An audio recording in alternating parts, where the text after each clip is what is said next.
শুনে নিন। চলো, মেয়েদের পৃথিবীতে শত্রু হলো দুটো। এই বাবা শুনে নিন, মেয়েদের পৃথিবীতে শত্রু দুটো।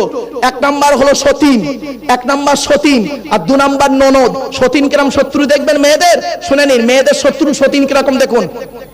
স্বামী মরে যায়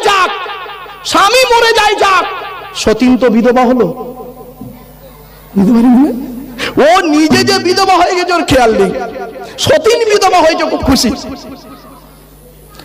আর একটা শত্রু দেখবেন, আর একটা শত্রু বলছি ননদ। নারী জাতির চরম শত্রু।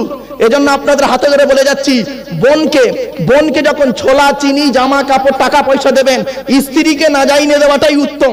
আরে বউ পাগলা বিবির গোলাম বোকাগুলো কি করে, বোনকে একটা শাড়ি দিচ্ছে, বউকে জানিয়ে, জানো সোনা এইটা বোনকে দিচ্ছি, ওর কলিজা ফেটে যাবে। ঠিক না বেঠিক? আর কেনই বা আপনারা বইয়ের অনুমতি নেবেন না? বইয়ের তো অনুমতি আপনাকে নিতেই হবে। কেন? আচ্ছা, বিয়ের প্রথম রাত থেকে আপনারা কি বলেন? আরে ভাই বলুন না, আপনাদের হয়নি নাকি? হয়েছে কি রাত?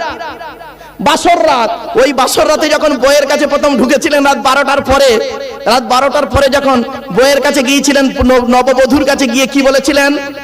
মনে মনে বলেছিলেন, 50,000 টাকা ইয়াম্মা গাড়ি 5 ভরি সোনার বিনিময়ে আজ থেকে তোমার বাপের কেনা চাকর গোলাম হইয়া গেলাম। তুমি যাহাই বলিবে তাহাই শুনিব। গন্ডগোল যদি করি মানিতে দ্বিধাবোধ করিবে না।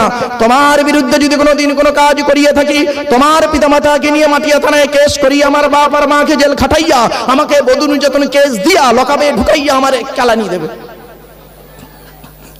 হয়েছে? লজ্জা করে না?